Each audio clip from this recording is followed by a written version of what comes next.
coax the cat down. Sundays were the best days because there was no school. I liked school, but I liked being home too. Plus, ever since Dad changed jobs, we all sat down for breakfast together. Dad made pancakes, and Mom and I set the table. We had the television low in the background as we ate, and Lo wriggled off Mom's lap, babbling and pointing at the screen. Mom let her hands rest on her round belly, like she sometimes did to include baby Z in all the stuff we were doing.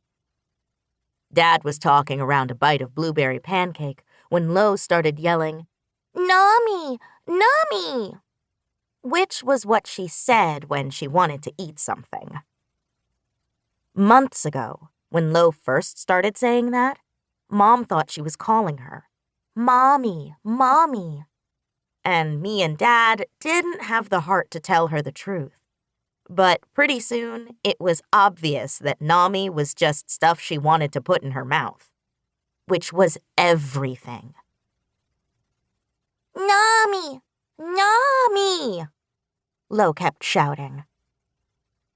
Mom looked over her shoulder and firmly said, "No, we don't eat the TV, Lo." We said some variation of that sentence more than 20 times a day. "No, we don't eat that vase, Lo." "No, we don't eat the wall, Lo." "No, we don't eat your sister, Lo." "No, we don't eat our shoes, Lo." To be honest, this never worked very well. But this morning, it wasn't working at all. "Cirque du Soleil is in town next month," Dad said as he read through the arts part of the online newspaper. "Nami! Nami!" "I took your mother to that before we got married, Grit," Dad told me, using his nickname for me. "Lo, I said we don't eat the TV," Mom said. "Nami!"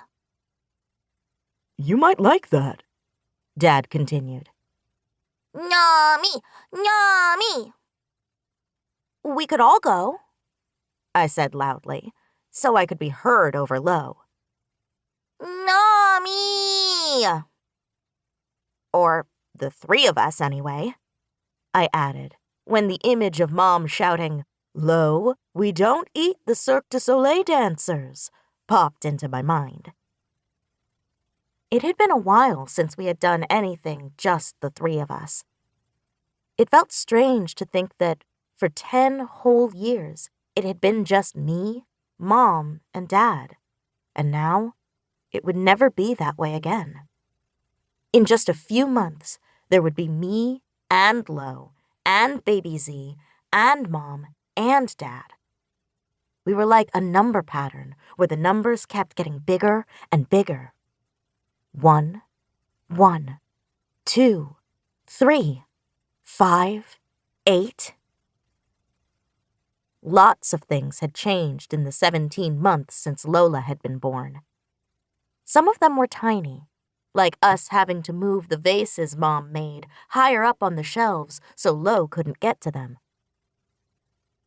Others were bigger, like us moving to Pineview, the nice part of Elderton, and our new house never being as quiet as our old one used to be.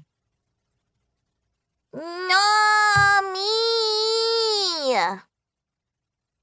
Sighing, Dad put his fork down, stood, and walked over to where my little sister was standing. "Want some pancakes, Lo?" "Yeah, you do." "No, we don't eat the As Dad picked her up, his voice stopped abruptly. "Bim?" He said Mom's name like he was a little bit breathless, like something had knocked the wind right out of him. Whatever it was in his voice, it made me and Mom both drop our forks and hurry over to where he and Lo were standing in the middle of the living room. Dad was staring at the television, eyes wide, and as we all faced the screen, it became clear that